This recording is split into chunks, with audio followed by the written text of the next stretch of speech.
Assalamu alaikum mutanen cikin duniya, al'ummar duniya, da fatan kowa yana nan lafiya. To ina ma kowa fatan alkhairi.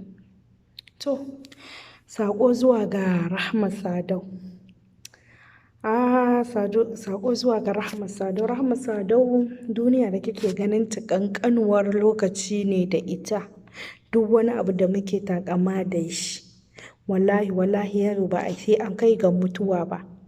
Ciwo ne ke lokaci ma da ranki da lafiyanki ma wata rana wallahi wani sai an yi da gaske zai tuna da sunanki.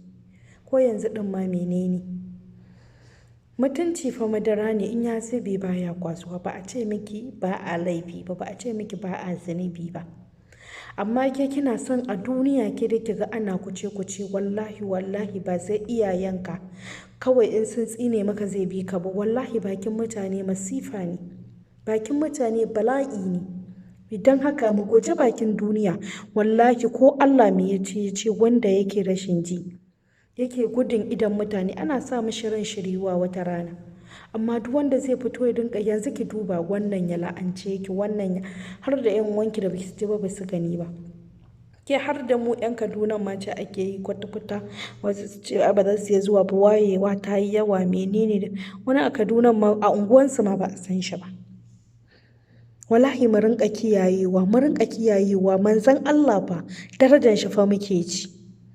Darajar manzon Allah muke ci, wanda ba a yi kamar sa ba kuma ba za a yi ba. Fiyayyen halitta Annabi Muhammad sallallahu alaihi wasallam. Yan uwa mu ji tsoron Allah. Kowa yana laifi. Sahabbai da kansu, Allah da kanshi da zai aiko mala'ika wurin manzon Allah sallallahu alaihi wasallam ya ce ka gaya ma Muhammad Rasulullah ya rinka neman masahabbansa gafara, za su kasance masu yin kuskure.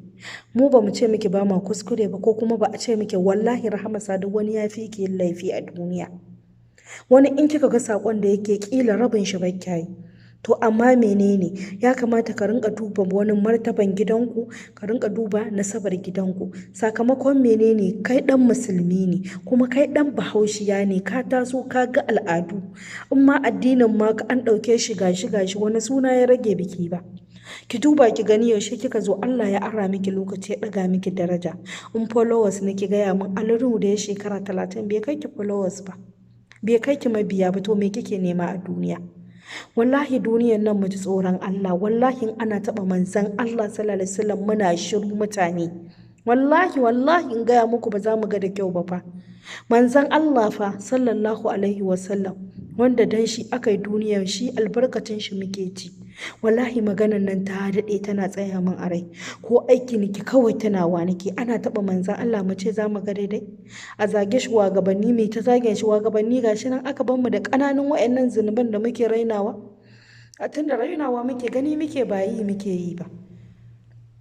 Tun kafin magana ne ya kai haka, kafin abin nan ya gaba, wallahi Rahama da ta je ta cire hoton nan ta nuna bata ji daɗi ba.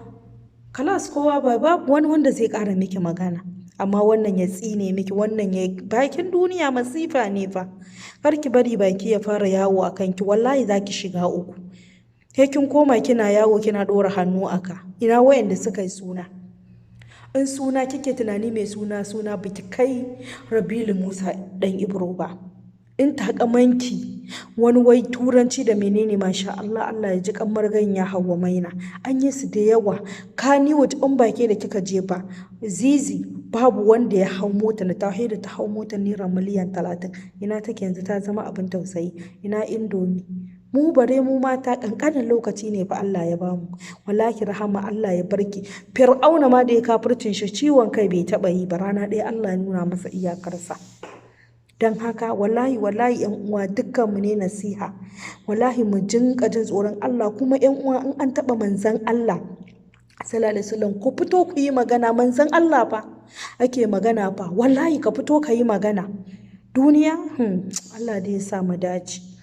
Yanzu ki duba ki gani, iyayenki mace ake, wallahi wannan kalubale ne ma ga waɗanda ba su taɓa haihuwa ba. Ni dai dan Allah ka yafe min, astaghfirullah, duk da dai mutum zai iya zai iya me sunan shi zai iya laifi ya tuba, amma Allah ne dai da in haifa irin Rahama Sadau astaghfirullah gwara ban haihu ba, saboda kusan da gangan take, kuma da aka ce mata kar ta yi posting, kar ta saka wannan abu ta je ta saka. Me muke neman duniya, me take nema? Wani ɗaukaka ne Allah bai baki ba? Komai da kake gani a rayuwa Allah ya baka, kuma ɗan lokaci ne kaɗan. Ga sanan sarakai kina kallo mutuwa suke, president shugabannin ƙasa mutuwa suke yi. Ni wallahi in na tuna mutuwa sai in ji komai ya kwance min, komai ya tsaya cak. Ba a tafiya lahira da kuɗi. Yanzu ina yar uwarki Kannywood Ummi Lollipop ta rasu ta bar duniya, me aka kai ta da shi? Ba a kai ta da komai ba. Rahama ki bi duniya a sannu, mu bi ta gaba ɗayan mu a sannu. Wallahi duniya ba matabbata bace. Wannan nasiha ne dukkan mu ga 'yan uwa musulmai. Ubangiji Allah ya kyauta, ya tsare mu, ya tsare imaninmu. Ubangiji ya shirya mu shirin addinin musulunci, ya shirya mu ga baki ɗayan mu, ba wai Rahama ba. Kuma wallahi Rahama ki gyara, ki canza, wannan ba hali bane na kirki, kuma ba halin musulmai bane. Kuma wanda ya wannan magana akan manzo Allah sallallahu alaihi wasallam, ubangiji Allah ya tsine mishi, Allah ya tsine mishi, Allah ya tsine mishi albarka.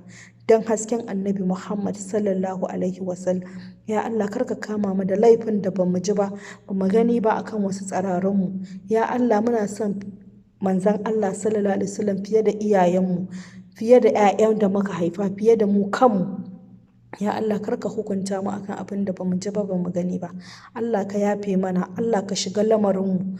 Rabbi gafirni, Rabbi gafirni. Allah ka ji kanmu, ka ji kan iyayenmu, ka yafe mana kurakuranmu. Allah mun tuba. Salama, na gode 'yan uwa. Allah Ubangiji ya ƙara mana son annabi Muhammad sallallahu alaihi wasallam. An ji manku.